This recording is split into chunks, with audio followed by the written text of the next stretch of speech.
everybody. Welcome to More Words. You know who you got here. You got Liz, you got Shara, and we got a guest today. I couldn't help it, Liz. I couldn't even get 2 minutes in it. I know. Well, the introduction is going to be so quick for us. Like usually we go about 15 minutes and we're not going to do that because we have such an awesome guest. I am fangirling over here. I'm excited. Fangirling. I have so many questions. I don't want to spill the beans before we get started. Don't spill the beans. Don't spill the beans. Don't spill the beans. We're gonna go to the auntie moment because people have been waiting to hear our auntie moment. Liz has had life going on. So I can't wait for the auntie moment. Liz is gonna have an auntie moment. So y'all pull up a seat because I don't know what she's gonna say. Because I haven't been able to connect with her all week. So I don't know all the things that's been going on. So bring on the auntie moment. Well, my auntie moment this week is talking about, I'm going to title it Joy. I feel like I'm about to go into a monologue. Joy. No, really, it's joy. So I think I've shared this before in other episodes. One of my favorite quotes that I often use is by Audre Lorde.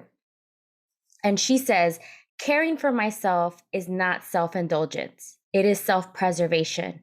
And that is an act of political warfare. And I know that we talk a lot about self-care and what that means. Check out the episode with Melanie Ryan on the equity of self-care. But I don't think, and I'm going to say this a lot, and people are going to quote me on this, I don't think we talk about this enough. And I also don't think that we have really sat back and thought about what joy means to us individually. Because I know what joy means to me. But I'm in a very high stress, a lot of things changing environment.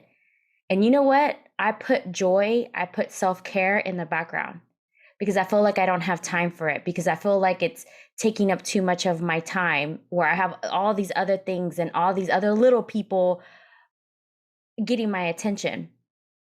And so what brought me to this joy conversation were my mom, Mama D, and my tias. So I'm going to paint you the picture of what I witnessed this week with, because I've been hanging out a lot with my mom and my family since we're about to leave over to the UK. So my mom is one of 8. There's 5 women, 3 men. And then I have a godmother who is like a tia to me and her sisters. So there are 4 of them. So I have 9 women that have been part of my life since I was born. They're all my tias. And they have all gone through so much personally, socially, professionally, a lot of difficult experiences that have shaped who they are. And they really had to think about what joy meant to them. And I don't think they ever had the privilege to think about that. And so I'm over here sitting here watching them. They're drinking their cafecito, they're eating their pan dulce, sweet bread, like Mexican sweet bread. And they're just joyful. Like they're just so happy and so joyful, and nothing phases them. And it's like, because they went through so much. My question is, I want to be joyful now. Well, that's not a question. Like, that's a statement. Like, I want to be joyful now. Can I be joyful? Period. I want to be joyful now. And one of the things, because as when we get this together, like I journal a lot. And the one question that came up for me is like, can I be joyful and successful at the same time? What kind of freaking question is that? What kind of question is that in my head?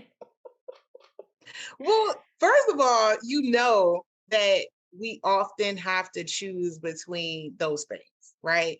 When we think about a career, we weren't really brought up to say it's career plus. It's career, then these things in this way, and this is how it's supposed to progress. And so we have had to decide what are those new roads that we want to not only just break generational patterns, but sometimes curses. And we've had to reestablish what life is going to be for us because we're not going to wait till retirement to live. And so I'm with you. Like, I was just joking with our guys, like, I got Black girl joy.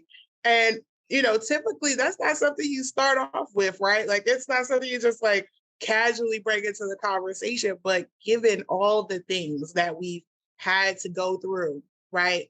Whether to get to this point of self-expression or awareness, to sit in these moments with our elders, right? Don't tell your TTs that I call them elders. I don't want that. I don't want that Hey, spirit on me. they don't, they call themselves grandmas and like no, they don't.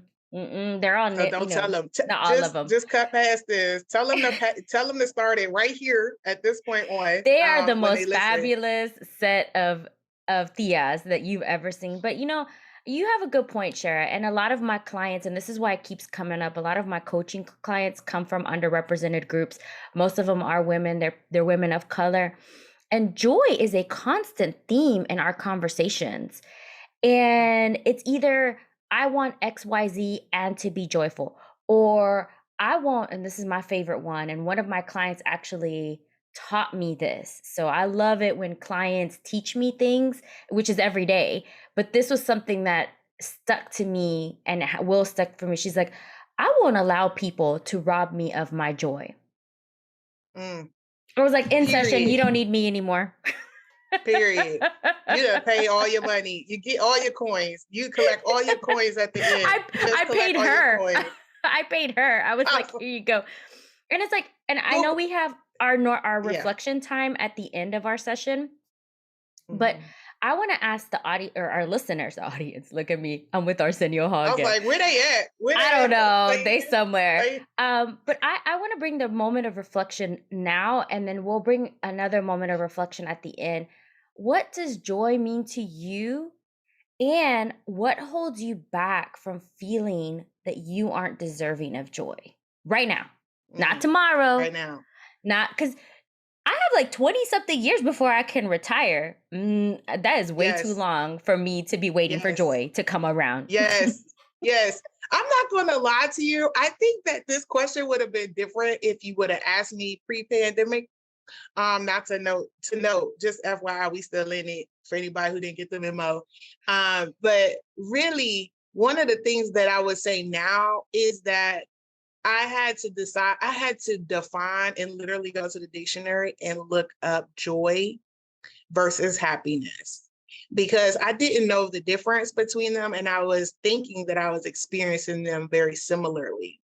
But I know that joy is more sustainable than happiness, which feels like an inflection point, and then you kind of come down. Joy is this continuous like reach to that you just kind of embody in your every moment, right? So I had like the other day, and my intro to our guest is going to show you a little bit about that as well. But one of the things that I had joy, like if y'all know me, I love my granddad, right? He's 92 years old. And he's I'm his best friend. If he don't know that, he know now. But but when I think about when I call him, right, no matter how busy my day is, I carve that time out. That period is not happiness. That period is joy. And the inflection point is because I'm in connectivity with something I know that I love, that is deeply a part of who I am. And so whenever I find those things, I know that those are where joy lives. So I know that we want to hear what the listeners say, but when you said that, I couldn't help but say that, because it's like, joy is it doesn't really go away. It's just you have to keep tapping into it and reminding yourself where it is. It's not like you're not going to go through hardships or hard times or difficult things or difficult situations, or I deal with anxiety quite a lot. But at the end of the day, I know that everything's going to work out the way it should work out. And I've made strides on my anxiety, especially during this time. And I know you constantly check in and you're always like, how are you feeling? Like pulse check. So I know that I've made strides to it, but I also know that if I don't make a conscientious effort to bring joy to the forefront, that I'll forget about it and I'll get stuck in this, turbulence of saying, I don't even know how to describe it. It's just like all the demons come up essentially. But yeah. Anyways, that's my auntie moment. I wanted to give a shout out to my tias because they brought that up when they were drinking their cafecita, and it was so loud, y'all. A house full of 9 Latina women drinking cafecito. There wasn't even wine. They took the wine out later. Yeah. They drank all my wine, but yes, no. First of all, don't act like that's not how it goes in any other, for all those people, especially in Black culture, the louder it gets, the more good the conversation is.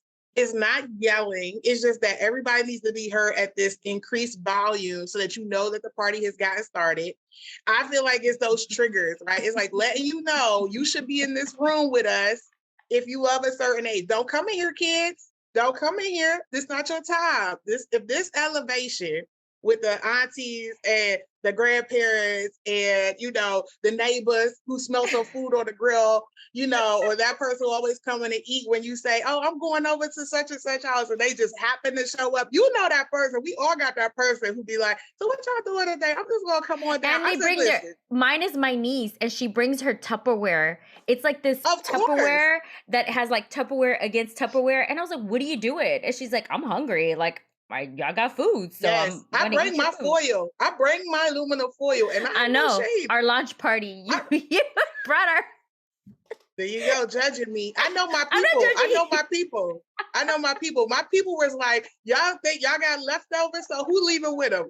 That was the question. It wasn't if, it's who is leaving with them. Let's get to introducing our guest. Yes. Absolutely. Do we want her to come on now, or do you want to do your introduction? No, let me introduce. Let me introduce. So before this guest comes on, I need to tell you how this happens and who this person is. And so first and foremost, we get listener questions. And during our launch, we got a real interesting question from one of our listeners who was like, you all keep talking about diversity, equity, inclusion, and specifically around representation. What is one of those, when we think about literature and like the fact that there's instances now where people are removing history and removing stories, where are the places where typically Black stories are underrepresented or people of color underrepresented in literature? Can y'all have a conversation around that? And I was like, of course. But the and part was the challenge, right? She was like, I think it's important to have it from a perspective of fantasy. And I was like, underrepresented groups plus fantasy. She was very specific, and she knows who we're talking about because she listens to our podcast. She was very specific. She's also an author too. Yes, she's amazing. So I asked her, like, okay, so why fantasy? She said, because oftentimes we have leaned into like social media and other places to get escapism and create these fantasies. But really, traditionally, you see very little, unless maybe you look at maybe comics, there's very little stories that are just taking up space around Black stories in the space of fantasy. So I was like, okay, you done made this challenging for me. But let me just say, look, okay, for those of y'all not religious, okay, you might want to fast forward. Okay, but God, okay, y'all know I'm a faithful person. And so literally what happened was we had this question on our list. Liz and I were going to have a review of what we were going to have for a topic. That same day, I got a reminder from one of my favorite bookstores called Kindred Stories here in Houston, Texas. Shout out to them. This is where I get my books for any gifts or just for anything that I want specifically around Black authors. And so I get this alert on my phone randomly, literally 2 hours before this event is going on, about a rescheduled author talk. And I open it up and literally it is a Black author talking about fantasy. So I'm like, this ain't no coincidence. Go on, God, order these steps. So I literally was like, I ain't gonna make it. This thing is starting and I got a client at the same time. 30 minutes later, client canceled.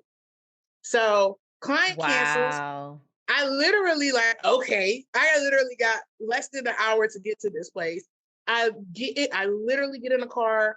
I've not done any research, and y'all know me. I love to do some research to be informed, and I have nothing but just this invitation to go see this talk. And here I walk in a little bit late, right? Just FYI, in case that come up, while they're doing her introduction. And I sit down, and every question that our listener asked started to unreveal in this conversation. So here we go. I'm like, okay, where's that daring boldness? Okay. And I just went up to this individual at the end. I was like, hey, I don't know anything about this genre. I'm super curious, and I got this podcast. Would you come? And we started to chat and talk. And at the end, it was clearly a yes because she's here. But I wanted to share that because I think it's only right that you understand how purposeful and how meaningful this moment is, not just for myself, but for our listeners to know how much it takes that courage and that resilience. And hopefully you get to hear her courage and resilience when I introduce our guest today. Okay, let me read this right. Okay. New York Times bestselling author, indie bestselling author. Okay. Not known for all her things around fantasy and a lover of all things monsters, mythos, magic. Hailing from Atlanta, but currently live in Little Rock, Arkansas, Miss Ayana Gray. Come on down. Look, this is where we need an audience. And see, this is where you need an audience. Thank you. Welcome, Ayanna. We are so excited to have you here. I have my Kindle book. Thank you for having me. We love Kindle. Yes. I know Sharon gets mad at me because I do Kindle all the time, but usually I have like a real book, a Kindle book, and an audio book. Yes, I'm one of those people. I'm that way. I have unresolved ADHD issues. I'm pretty sure, but that's another discussion. So how are you, Ayanna? Good. I'm good. I was just saying I cover all my bases too. When I'm really enjoying a book, like I'll get the Kindle version and then the physical so that I can take the Kindle with me if I need to leave, or if I'm cleaning, I can have the audio. So I totally understand. But I'm doing really well. Happy to be home after a very busy summer. Yeah, you've been very busy, and I'm so glad that we were able to get you on our podcast. I know that you're taking some time off soon, so it was just like Shara said, it was divine intervention. I mean, when I got that call, she's like, I have someone, it's fantasy, she's a Black woman, she's amazing. And I was like, yes, yes, and yes, let's do it. And I'm an avid reader, and I'll be honest, like a friend of mine got me into fantasy, and now I can't take it away. So I used to just be like rom-coms and biographies and everything, and so now she's gotten me into fantasy, and it's quite incredible. One of the things that we like to do with all of our guests, and you've had like 5 minutes or so to see our wheel, is we like to start our guests on the diversity wheel. It's really all the components in the diversity wheel of what makes who you are, what makes you up, and because we're firm believers that that's what drives your values and then your boundaries as well. So what are some of the components on the diversity wheel that resonate with you? So I'm just going to make sure I have the wheel in front of me again. Yeah. That was an interesting, I've never seen the diversity wheel before, but it was interesting to look at it and really have to think about the things that resonate with me, because there are different kinds of ways things can resonate with me. Almost immediately, the very first thing that stuck out to me was race. And it's interesting because some of these things resonate with me, not because naturally they would resonate with me naturally. It's because I understand that that's the first thing that when people see me, that they see is my race. And I've just come to a point where I understand that, and I navigate throughout the world understanding that no matter how much money I have, no matter what my education is, no matter where I'm from, the first thing people see is my race, the color of my skin. And they will make judgments, good or bad, because of it. So race was one, age is one, economic status, appearance, stress, professional classification. And again, these are things that It's more like they resonate with me because I understand that these are the ways the world defines me by, especially at this point in my life. So they're not the things that are most important to me, but they're the things that I feel very conscious of in my everyday life. I think that's really interesting that you bring that up on how the world sees you versus how you see yourself inwardly. And that's Mhm. so important to bring that up because, especially people of color, you are having to navigate that. We are having to navigate that on an everyday basis, and how the world sees us or how the world sees you. It shapes who you are. It shapes how you show up in different places. It shapes on the decisions that you make or the courage or Mhm. lack of courage. Shara talked a lot about courage earlier, and she is an example of what courage looks like, and especially in our kind of More Than Words podcast that we've been doing. So I think that's really interesting, and thank you for sharing that. Seen as it is, somewhere outwardly that you're like how the world sees me and how I understand how the world sees me. What are some of the stereotypes that you have faced with, and how has that impacted you? I think the stereotypes that I've had to face have been pretty typical. Um, I remember as a little kid, like the kindergarten aged, I remember that I had cut my finger, specifically my middle finger, and she went to show my teacher, and I held up my middle finger to show her that I'd hurt my middle finger. And she wrote a report to my mom that I had flicked her off, that I had given her the bird at 5 years old. To which my mother came to the school and was pretty angry because she was like, Ayana is 5. She doesn't even know what that means. And it was interesting because I didn't know about that situation until later. But this idea that even as a child, I was predisposed to being disrespectful, predisposed to being troublesome, predisposed to being bad. And, the immediate assumption wasn't this little child has hurt herself and is telling an adult that they need help.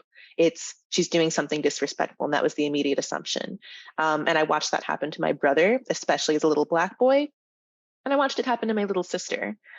So the stereotypes of being troublesome, especially in school and in structured places, as I've gotten older, like now I'm in my 20s, I've dealt with like a lot of the stereotypical angry Black woman expectation. So we talk about resting B word faces.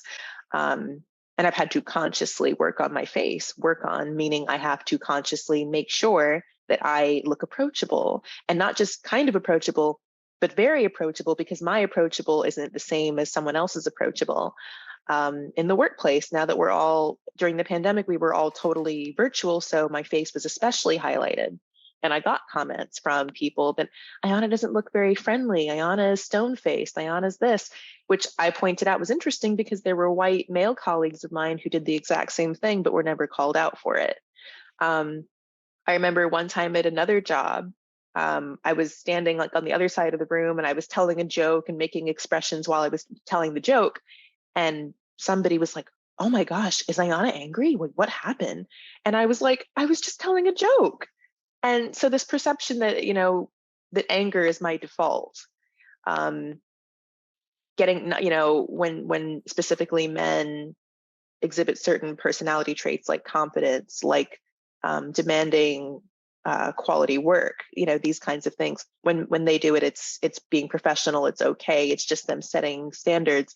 But when me as a Black woman, when I do it, it's unfriendly, it's hostile, it's any number of negative traits. So that's what I've had to deal with a lot. I've gotten a lot of, "You speak really well," which is also interesting because I think I speak the way my parents and grandparents speak. But this surprise that I know how to string words together and communicate. Mhm. Um, yeah, always this tone of surprise. So yeah, there have been a ton of stereotypes that I've dealt with throughout my life. Mhm. How how did those experiences shape you and who you are today, and then in enhance your impacted your reason for being an author, if it did? Yeah. So one big thing growing up is that I felt like as a little Black girl who really enjoyed magical stories and fantasy, I didn't see myself in those stories. And to take it a step further, not only did I not see myself in the magical stories, but in the places I did see myself, these were often stories of trauma, and specifically racial trauma. And so I had to make a choice as a kid. Do I want the magic fun stories with no one who looks like me? Or do I want the stories with people who look like me, but it's probably going to make me sad more times than not? And so when it came time to write Beasts of Prey, like a lot of authors, I think I wrote in a place of wish fulfillment. I wrote the book that I had wanted to see and never found. So I deliberately wrote a story that centers Black children, unapologetically so, but also lets them get to have a magical adventure that doesn't center on racial trauma. Bad things happen to Kofi and Ekon, the main characters of the story, but it's not because of the color of their skin. And I think that, for personal reasons, I have a bias and a personal stake with Black children because I was once a Black child. I think that Black children deserve to have that respite and that release and that chance to escape and have magical adventures without also being traumatized. So, yeah, I think that, it's so interesting how you put trauma into sadness versus fantasy into wish, right? That language alone is oftentimes so simplistic, but so complex in how you actively live your life as an adult, right? And to think about what are the messages when we talk to children about what spaces they get to be great? And so I'm sitting here listening, how many books have I brought for my young, my kids that I don't have any children, but I've been taking all types of kids on. Okay, I'm a TT to a lot of people. But I think now about all the books that I've purchased that have been so overly indexed on trauma or explaining the hard things versus fantasy and wishing and aspirational places to really horn in on that piece of creativity that I so much enjoy. But I also think at the same time, what's coming up is we have so many clients right now, adults, who are so centered with trauma, right? They've centered their values around trauma. They've centered who they are around trauma. And that they're trying to literally peel back those layers and say, who am I underneath? Aspirationally, who do I wish to be? How can I have more impact? How do I stop this trauma today so I don't bring that into the next spaces? And just thinking about it in that simple way of, I can just think about what I wish and hope to be versus the things that have created me.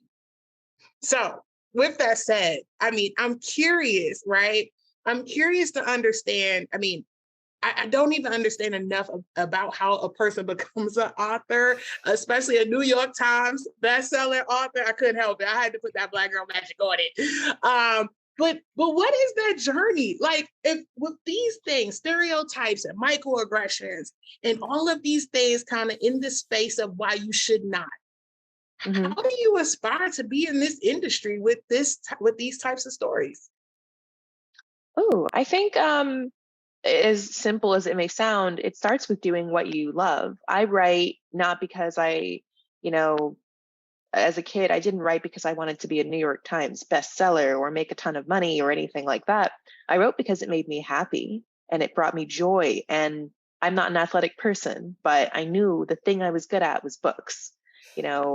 I was I was quote unquote a good reader. I was a fast reader. I was able to read big books and I was able to write in a way that my teachers, even at an early age, recognized that was my gift. And so it starts with doing what you love. I've been a writer, and I've written stories for basically as long as I can remember. When I got to be I had a goal it'd be cool to be published before I'm 20. It'd be cool to be published before I graduate from college. And I kept pushing it back. And then I graduated from college and I'd had some cool experiences in college with studying abroad in Ghana and taking some really cool classes as a political science major that kind of got ideas in my head. Then when I graduated from college and moved back home, I remember feeling like I'd failed in some way because I wasn't off to medical school or grad school or law school or like my friends. So I retreated to the thing that made me happy and the thing that brought me joy, both actually. And it was writing. It was getting lost in stories. And I started writing and writing and writing. And it took me 5 years. I always try to be really transparent about that. It wasn't an overnight success story. I was working on it and writing it without a lot of people knowing it after my day job. I'd come home and do this because, again, I wasn't being paid, but I loved the story and I loved the characters, and I couldn't stop thinking about them and wondering where their adventure would take them. So I found my agent on Twitter, actually. There was a Twitter event where you pitch your book. And if agents like it, like the tweet, that's them basically saying, send your book to me. And it was created actually for marginalized creators by a literary agent who wanted to create a space for marginalized creators to get their books out. So I pitched my book on Twitter. Agents liked it. I sent it out to these agents who had requested to see my work, and got an offer of representation from he's now my literary agent. We worked on the book even more. So now we're 6 years in. And then in July 2020, he sold, we did a 3-book deal. So Beasts of Prey is the first in a trilogy of books, of fantasy books. So 2015 is when it started, and we sold in 2020, and then book 1 came out in 2021, book 2 came out in 2022. So this has been a really long journey, and I want people to know it doesn't happen overnight. It doesn't sometimes even happen in a year. It's taken me now 7 years. I'm 7 years into this, and still have another book to write. So. And I think, and because when I was stalking you on your website, I shouldn't say that word, but I was like, I just want to know everything about her. I saw in your FAQs on your website where you started out in your word count and where you ended up in your word count. And what I got from that part of your website was, we always talk about progress over perfection. And we always say, just do it. Like, find the thing that you love, find the thing that you're good at, and then just do it. And stick to it. And it's going to be a huge journey, and your end product is not going to be where you think or where you thought you were going to end up being. It's going to be totally different, but you're going to get there. So tell me about that journey of like when you started with, I think it was like 95,000 words, and where you ended up, and what was that progress like, and what happened during that time? Yeah, so I didn't even truly start with 95,000 words. I mean, I wrote so many half drafts and unfinished drafts those first like 4 or 5 years before I even got a finished draft done. And then when I think it was done, I was at, so in book world, you don't use page count, you use word count. And I was at like 96,000 words, which at that time was the biggest thing I'd ever written. And then I took it to my literary agent. He happens to be very editorial and very good at kind of being able to evaluate stories and see how to make them better. And we talked, and he gave me ideas and told me things I could do to make the book better. And I started over again. That's actually how I work, is I always start each draft from page 1. So I took the things he had said and my own feedback after, taking some time away from the project and coming back to it, and rewrote it. And then it was bigger because I had added more details and really leaned into the characters and getting to know them. Then we sold it, and I did the same thing with my editor. She wrote me this beautiful edit letter, put all these notes in. And after thinking about her feedback, plus again, taking time away and coming back to it with new eyes, I was like, oh, there's a better way to do this. And it grew again. And so I think Beasts of Prey was like 120,000 words when it was all said and done. And that's not like, I didn't just add just like 20,000 or 24,000 words. I got rid of stuff, replaced it, and then added on top of it. So I probably have written over like close to 500,000 words for these books. It's just that they didn't all make it. But I think it's what you said, like you can't be afraid of doing something badly. That's what stopped me for a long time, is I wanted to be perfect. You have to let yourself do the thing badly and get better at it, and understand that this is a starting point, not the finish line. And you will get better the more and more you do it and let other people in to help you. And that's really, first of all, that's the hardest thing, but also the most important thing, letting people in on the things that matter to you the most and getting that feedback. Like I think about all the times that some of the best parts of who I now am was because someone brought it to my attention that it was an opportunity for me to do better or be better.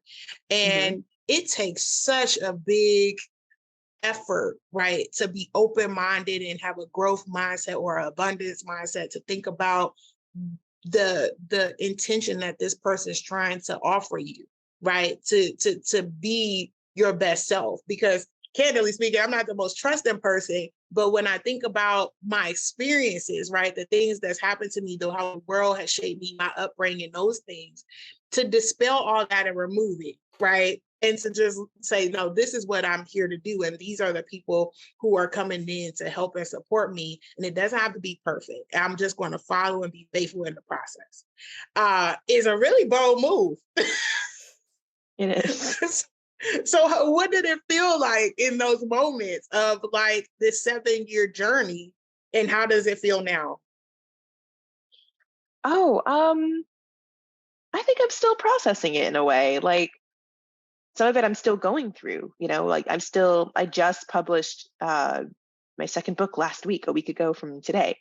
I won't lie, it was lonely. It was lonely along the way. What's been really gratifying has been like adding new, like this, like for all the pain and the stress of sometimes writing books and putting them out in the world, I've created communities, plural, within this world. And growing up, I didn't have a lot of friends who liked to write, let alone liked to write fantasy. And now, and I definitely did not have like a community of women who looked like me who liked to write fantasy. Like I had friends every so often, but they were white women, and they were lovely people, but you feel like, am I the only one sometimes? And it's been really lovely, like as an adult, to see like I'm not the only one. Like there are lots of people who come from my background, understand why certain things are important to me, but also have the same loves that I do. And it's been incredibly satisfying as I've gotten older to have that community of people who you don't have to explain yourself to. They just understand because they grew up the way that you did, and love you and don't make you feel less than. I mean, community is something that is really important to us in our More Than Words, and you're officially part of our community now. You can't get rid of us. You're stuck with us. Good. What? Oh, yay! Cher's like, stop scaring people. So what is, with all your experiences, and like, I know that you're still processing, your personal impact and what it's done for you. But what is the legacy, or what is the impact that you want to do with your work? So I have a, kind of overarching long-term goal. I am not the only Black author who's doing what I'm doing, right? Not even in the children's space. I hope and I want kids to go to the library or the bookstore or any place that has books. And when they say I'm looking for magical stories, I want them to have options on options on options. I want Black kids to be able to see not 1, not 2, not 3, not 5, not 10, but hundreds of fantasy stories where they can see themselves centered and being celebrated for everything that makes them them. But I also want for non-Black children to get to find fantasy stories with all sorts of different people. I think that's important. When you see other people as heroes, when you see other people portrayed in positive lights, it builds empathy, it builds connectivity. You see the humanity and that we all share. And I think that's really, really important, especially for kids. And then for adults who still have their inner child that needs to be nourished, I want them to be able to have that experience too, because I write for young adult because my characters are teens, but I've had 80-year-olds read my books and say thank you, because I definitely didn't have this as a kid, and I was able to rediscover a piece of my inner child that I thought I had lost. So I want to contribute to this canon of diverse literature, where everybody can find themselves in stories. I think young adult books are so important to have. I read a lot of young adult books. One, because younger generations, one of my values is being vibrant, and I love being youthful. I always forget my own age, and that's how I'm going to keep it forever and ever. As you heard my tia auntie story this morning, it runs in the family. But I love young adult books because it's normalizing my experiences that I had when I was a young adult, and now I'm processing them and saying, "Oh, I wasn't the only one going through this," or this isn't weird or abnormal. It actually is like, it happens to a lot of people. And then once you normalize something, you can then start working on healing any trauma that's gone on you. When you feel alone and you feel like you're the only one, that shame and that fear just progresses and it gets bigger than that. So I love young adult books because it does normalize that. But what got you into writing young adult books? Oh, I think a combination of things, but part of it's just like coincidental timing in that I'm a millennial and I grew up during the YA boom. So I was a teenager when the last Harry Potter book came out. I was a teenager when the Hunger Games were coming out, when Divergent came out, when Maze Runner came out, when Twilight was huge. Like I was a teenager at precisely the time that books for teens were being super, super promoted. And I really enjoyed them. I mean, some of them have aged differently, but I really at that time enjoyed these stories. There were not a lot of stories with kids who looked like me and teen girls who looked like me, but I was still enjoying them. And I think that's a huge part of what's kind of shaped me as a writer, but also what makes YA, young adult YA, is that these are stories of people, young people, who are finding their place in the world. They're finding their purpose in the world. And even though they're teenagers doing that, that's a very universal idea, right? I'm about to turn 30 next year, and I'm going to have to kind of find my new kind of place in this place called the 30s. When I was a double digits and I turned 10, I had to kind of find my new spot as a double digits and as a preteen and as a teen and as a college student. And it'll go on and on, God willing, if I live to be like my grandma, 80, 83, that's me having to find my place again and again. So I think this is something that we're all constantly trying to find our place in the world, our people, our mission, our purpose, what we should be doing, what makes us joyful. And that really resonates. And you see that a lot in YA. Okay, I'm tearing up. Shara, you got to take this over. I was about to say, she about to cry. I could tell the water. I was like, she about to start crying. I'm sorry, because I knew it was coming. There was that face. I know her enough. I said, let me go on, get ready for this question. I mean, first of all, we want to acknowledge the emotion, so you should let it build up. But I will say that the imagery that not only the piece around allowing people to really, or young adults or people to decide to have creative spaces to find themselves, their stories, who they want to be, who they aspire to be, who they just want to spend some time being curious about and just play within their imagination while they find spaces that are safe for them outside of what the real world offers is such a pleasure. And I started reading Beasts of Prey. And let me just say, I didn't get through a lot of pages because I'm not a fast reader. Actually, when y'all was talking about reading, I was thinking about when I was in school. I was like, my armpits would get so hot thinking about reading out loud.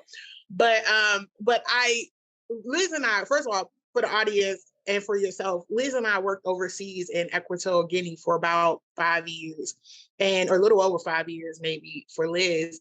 And being in Africa is a different experience for a person who's always aspired to understand their African roots and to see how close that community is to who I am, since I was, kidnapped and stolen over here to America. But when I think about that experience, this is where Liz and I met, and we started our bond and our friendship and our kinship. But in the book, I literally had to stop for a second and just sit and let all the colors and the pieces that you created around when you were describing this place where your main characters live, and you were talking about the Black Mamba. And so I know a lot of times that, like, if you never lived in Africa, but you better learn quickly about the Black Mamba, okay? It is deadly from birth and is very much so slender and can be anywhere, i.e. when we worked overseas, it was in a copier machine. Imagine how scary that was. Wow. Open up a copy machine and it's like, hello. I was like, and dead. No copies for me. Wow. Nothing. But then you talked about the jungle, right? And all this imagery about how it looks. And I think about those moments that Liz and I were working out there. And sometimes you would stop and see the greenery. And you would just be so in awe because I'm like, I've never seen this green shade before, right? And the vastness of what I'm looking at. But then you start thinking about like the other pieces. You talked about this caretakers and the elderly and the bustle of the streets and how packed the vendors were. And like all of these emotions and feelings as a person who has lived and traveled, I started to get engulfed in that community again, because I remember what it felt like. I remember I was like, it's been so long that I allowed this to wrap me in a blanket, and for me to be curious and remember, and also now take on these new stories that now are in this place that I once had a chance to be, loved in. So I just want to ask, like, what travel experiences, I mean, I know you talk about living in Ghana, but what in general has kind of drove you to be so detailed and so created this strong imagery so that others can feel a place that they've never been? Oh, well, thank you so much. I'm so glad that my words were able to do that. One of my friends who's an author said it's cool because we work with black and white paint. The paper is white, the ink is black, and we make colors from it. And I think that's one of the coolest things about being an author is all we have are the words, but we're painting. I think again, it's. I would love to say it's some like really well thought out reasoning, but I write what I love to read, and I love big, vivid worlds. It's my favorite part of fantasy. It's getting to truly feel lost in another world, and so lost that I look up and I'm like, where am I? That's the kind of reading experience I've always really enjoyed. When I didn't have many friends in school or summer camp, nobody would play with me. I didn't really mind, to be honest with you, because I didn't need them. I had my friends in my books. I didn't have to be at YMCA camp in Atlanta. I could go to whatever magical land and have an adventure there. So I think with Beasts of Prey, I tried to do that. I tried to write a book where for people who want that bit of escape, whether it's for 15 minutes or an hour, they can go into that world and picture the greater jungle and picture the city of Lakosa and the markets and the vendors and the temple with all of the books written by Black people, and just kind of escape from reality for a while. You know what? I just had a thought. We might end up creating a book club. I'm just saying. Ooh. And if you're willing, Ayanna, to come back, let's get some of our listeners to, I've already said it, it's on the recording and Buddy isn't editing this out. We'll create a little book club and read your 2 books and then plus your trilogy. Cheryl's like, what? These things pop Don't put her on the spot like that. Like she just did us a favor. She just did us one favor today. You just gave her a 3-part harmony series. Like it's totally okay. I love book clubs. They're probably the most earnest and genuine part of my job. And no, I love it. Like, so y'all let me know when, and I'll come back. See, Sheriff, you don't ask, you don't get. Request. I'm proud of you, Liz. I'm proud of you, but I was definitely like, girl, come on. We is like one. Well, Ayanna, you spoke a lot about the kind of escape from realities that books allow us, and it gives us a community when we don't have it. It gives us stability when we don't have that. And I try to instill that a lot in my, with my kids as well too. And saying like, I never tell them no when it comes to books. And I went away from books for a long, long time. And it wasn't until the pandemic when I started picking up reading again. And then, it helped me feel like I belonged somewhere and I didn't feel lonely. And I felt, I took away from the stresses of the pandemic and the stress of keeping my kids safe, keeping my family safe, ensuring that all my friends had, so a community to be with. And honestly, like out of that books and those escapes then came almost like this podcast really it was like, how do we create these stories and how do we create that impact of community and belonging into a wider space? And so I know you write books and that was kind of your impact, but that was our impact is the podcast. And like, and so I really relate with that aspect of your story is, you know, your impact is bigger than you are. And so you do what you love, and we love talking. So that's why we did a podcast. Find your gift and then you just lean into it. Absolutely. Yeah.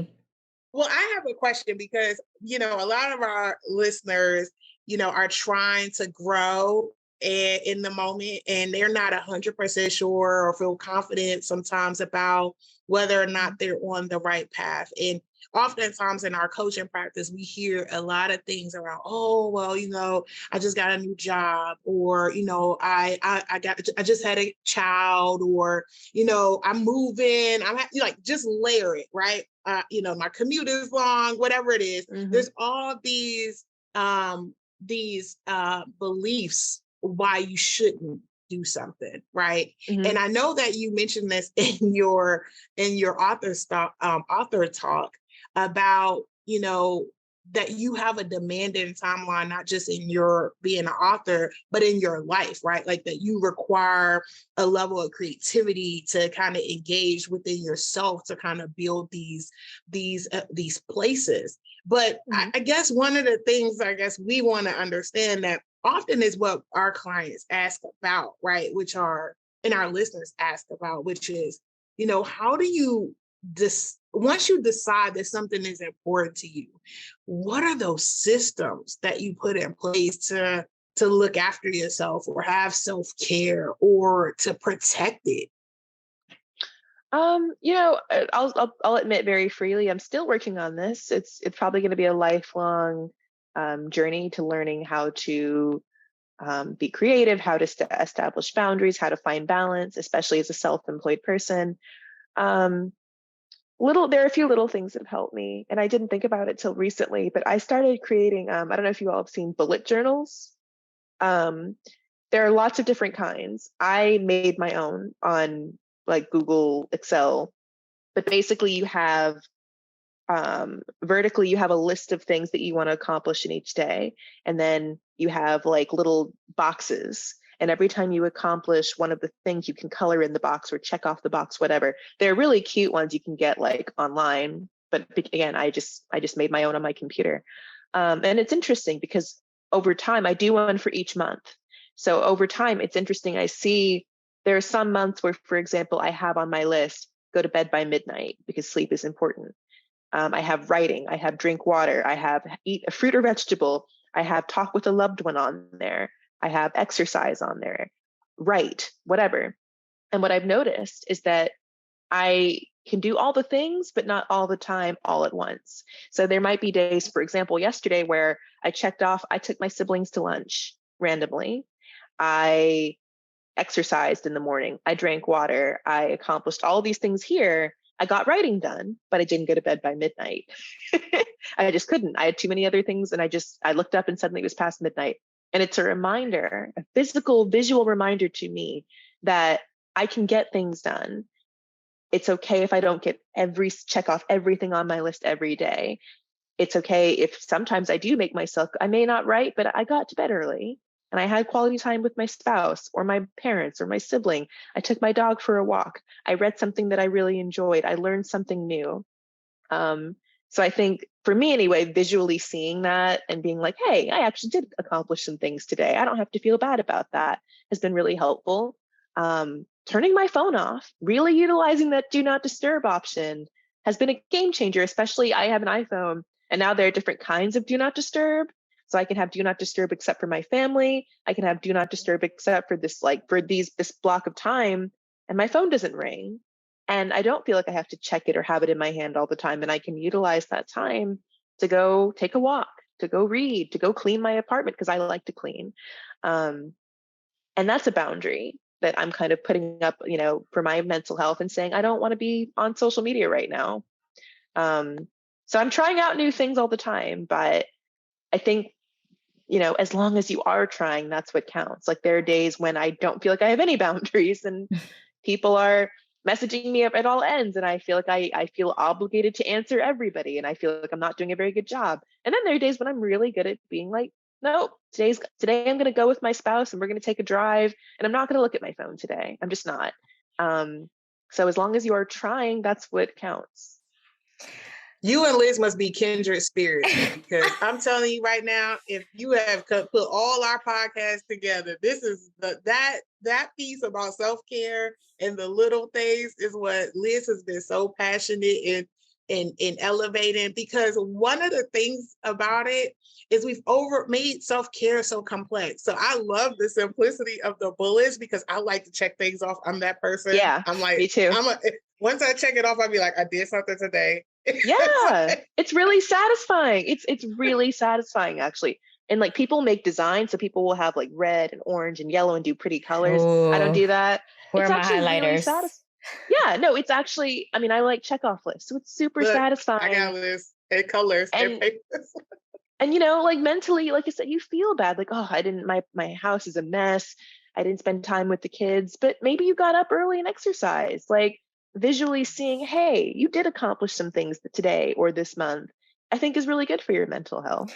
Well, we're really big into using and instead of or in our journeys. So it's like, instead of saying, am I going to spend time with my family or am I going to exercise? And it's always going to be like, but it might not look the same every day. And so I love the use of the bullets, as well as ultimately giving yourself grace and saying, okay, I didn't accomplish everything, but I did do something, and I'm progressing in my value system and my boundaries. Because I'll be honest, sometimes I feel like I set up this value system and I have these boundaries, and it's like, oh man, I spent 7 hours and 47 minutes on my social media usage time. What was I doing? Yeah. So, I mean, but social media, without starting a whole different conversation, social media is insidious. People make a lot of money, and that's why it's insidious. I mean, there are some like TikTok, it wants you to be on it. It will do things like with the algorithm, it knows what to do to keep you there. And I really hate that, actually, but it's a reality. So like when I feel bad about it, I'm like, the reason I was on Facebook for 4 hours is because it is like, I have to actively remind myself, turn it off, because it knows I like elephants. It knows I like books. It knows I like Black art. But I'll tell you one thing that I noticed, and I mean, I want the listeners and everybody to pressure test it. I have looked up young adult Black authors so many times, not just in my web, not just in like Instagram, and it does not populate as high as the other things that I've looked up. And I kind of been, I mean, since we've met, I've been literally like, let me look up, so let me be in, do my research. And still the other things that are not like that I indulge in, and that's not all healthy and all progressive, it's still popping up higher. And it's interesting because it didn't even pop up to the people who like to put subtle suggestions in your cart. It didn't even pop up new books specifically from Black authors. So books popped up, but they weren't Black author books that I have been researching. They were just children books, right? Of most of them predominantly white authors. But what I found that to be so interesting, because oftentimes you're right, it's playing to a certain algorithm and it's pushing you towards a certain way. But sometimes when you put in those pieces that are diverse, and we're going to have a tech series come up soon, so we're going to add this to one of the questions. But when you start putting the interests that are outside of where kind of, I guess, the algorithm wants you to go, you don't get the same level of promotion. Have you seen that kind of in your work as you think about promotion or authorship in other spaces? Yes and no. I think I've had a lot of privilege, like in that I've had a lot of support from my publisher with my books. But it has been interesting to see in-house, out and outside of my publisher, even the way my books are framed, and I've had to really very vocally and very consistently make sure that my books don't get niched as Black book, like just Black book, or let's compare your book to another Black fantasy author simply because you are both Black. Your books have nothing to do with each other, but you're both Black, you both write fantasy. Because we see that white male fantasy authors don't get compared to each other nearly as much. Sometimes the comparison happens, but they're allowed to exist in their own spaces as individuals and not be, oh, are you going to be the next this, the next that? So I've had to very just vocally say, like, I want this book to be able to stand on its own 2 feet. I don't want someone to say, like, in the future to say, are you the next Ayana Gray? No, they're not the next Ayana Gray. I'm not the next Toni Morrison, whatever. Like, I'm just me. I'm just me existing in this space, trying to create a space for myself. So that's happened. But publishing is getting better because people are calling it out. And I think there is an effort to do better. I love that. I will mic say, drop with that whole thing. I was going to say mic drop. And also you in good company because Jordan Peele had to say the same thing last week when people kept trying to compare him to like Wes Craven and all these other notable movie directors who do horror or thrill. Right. And he basically said, you will not, he was like, first of all, you will not put me and these other individuals in the same space. We have all carved our spaces and deserve our individual respect for what we contribute to the genre. And I think it was one of those moments where people were like, oh, yeah, because they realized that they didn't do that with Wes Craven and the others. I mean, like the people who do that same genre, they don't compare against the two. That they, for some reason, they were like, "Are you trying to be the next?" And he was like, "No, I'm who I am." Well, and go ahead. You made me think. It's interesting you brought up Jordan Peele because what we're seeing now with Jordan Peele and Ryan Coogler is that anytime a Black person has a film or book or media that involves Blackness and horror, what does it get comped to now? Get Out meets this and this. Anytime we have any kind of Black speculative, is you're going to work like the next Black Panther? In honesty, Black Panther is a bit of Afrofuturism, which my book Beasts of Prey is not Afrofuturism. It's like fantasy set in an old historic age. But I get that question a lot. Is your book like Black Panther? Simply because you've never seen Black people in an imaginative space before in a big way. And it's lazy to me. I know not everybody does it with harmful intent, but we've got to expand past that. There has to be more than Black Panther and Get Out. It's hard because I don't want to make people again, natural inclination as a Black woman is to soften and not want to make anybody feel bad. Because I know it's not. We're not monolithic. Like it just as people, we're not monolithic. And just as genres or with skill sets, we're not monolithic. And once again, that stereotyping of how we should or what's the constraints in society are showing up. Because candidly, there should be just as many authors that want to write, regardless of their background, in the space in which there's an interest, right? Supply and demand. And the piece that I always find interesting is how much you want to limit when the supply is the demand is from underrepresented groups versus when it's a mass appeal. And it's almost like that transition is like, you can be very popular in one space, but until you cross over and feel more popular in these defined terms in genre spaces, it doesn't really kind of get the same recognition as mass appeal. But I hope we stop that. Like we start just really blurring the boundaries around it, because I think it goes back to one of the questions we have, and I know we have to wrap up soon. One of our listeners asked, like, how do we advocate for Black authors in this space, other than just purchasing a book? Because it's such a need and it's so great, but it's so limiting at times, like to get access to what is available. Oh, I think besides, and I think I might have mentioned this at Kindred Stories when I was there, besides buying the books, which is helpful, I tell people a lot that if you don't have the money to say be buying books left and right, request them at the library. That actually makes a huge difference. When librarians, because they have their databases, when librarians see that certain books are getting requested a lot, they buy more. And they mention to other librarian branches, this book is flying off the shelf. We have to buy more copies to meet up with the demand. So that can help. Talking about books that you really enjoy, telling is like when you read something that you're like, this was so good, tell other people about it. Word of mouth has been, will probably always be the best marketing tool, and it's free. And corporate offices have tried to figure out how to buy into it, but you can't, because word of mouth is authentic. When somebody genuinely, that's why Book Talk is doing really well right now. It's just digitized word of mouth, people talking about books they are obsessed with, and then people want them.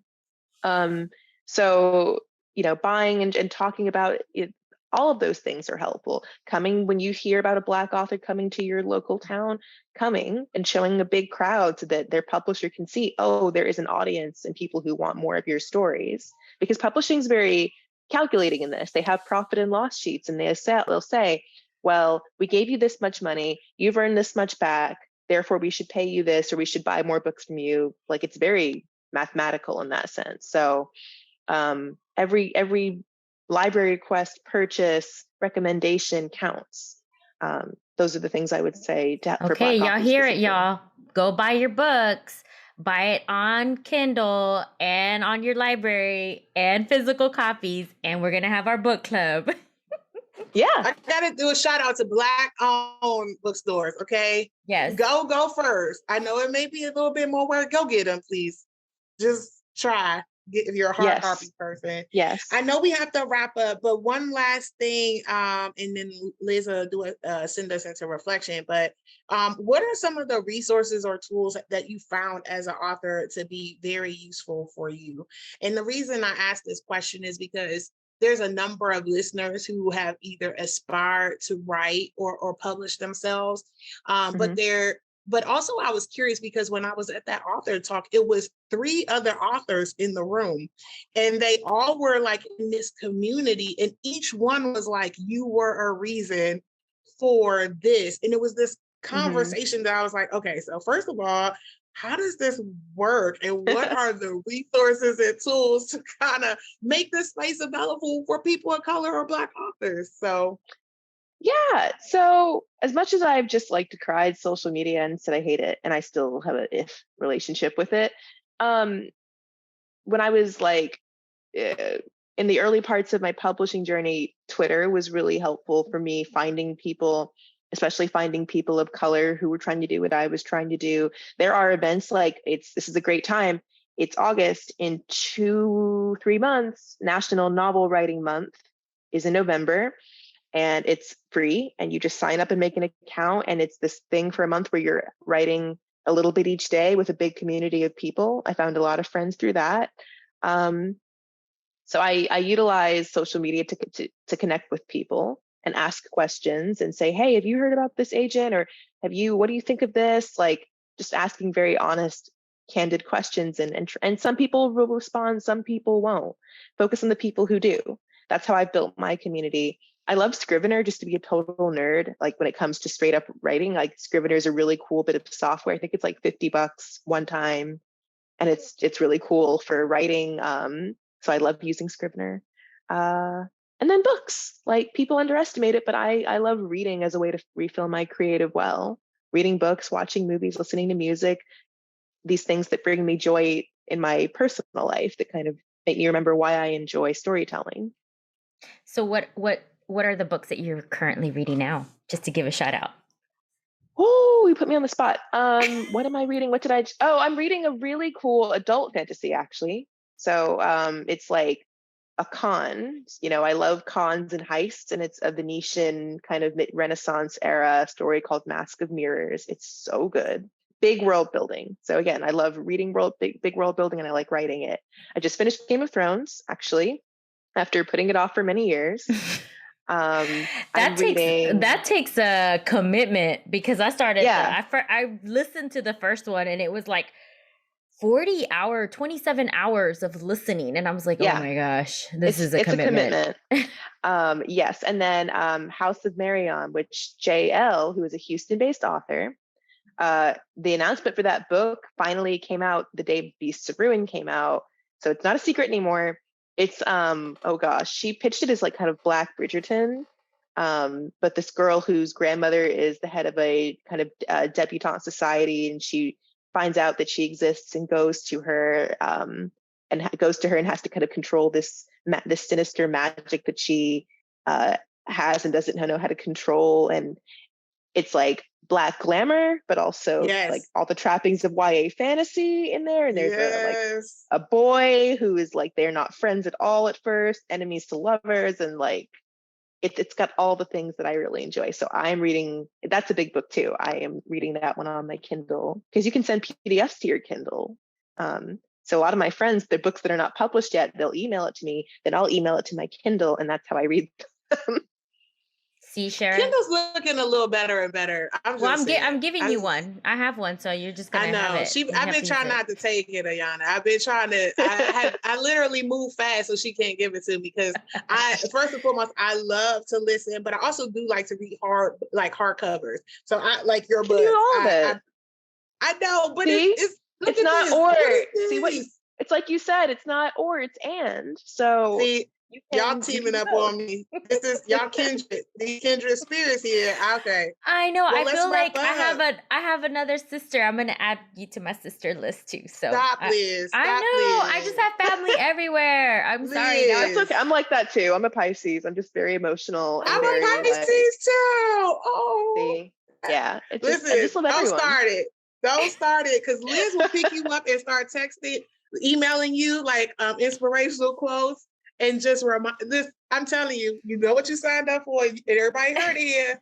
Everybody heard it. Well, we are gonna get that book club ready to go, and then we'll invite you back. And if you're free, you're free. I know you're taking a couple of months off to take care of yourself and whatnot, but we definitely will have this book club, and hopefully you can come back and join our book club, and it'll be a private event with our kind of listeners and everything. So Ayana, thank you so much for joining us today. What a great conversation. I learned so much about it. And it's rich. It's beautiful and wonderful. And we'll post this episode on Apple Podcasts. We are on YouTube now. We're on Spotify. You can catch us on Facebook video as well too. You can follow us on Instagram at More Than Words Podcast. If you have any questions for Ayana or any questions for us, please email us at lizandshara@morethanwordspodcast.com. All right, Ayana, thank you so much.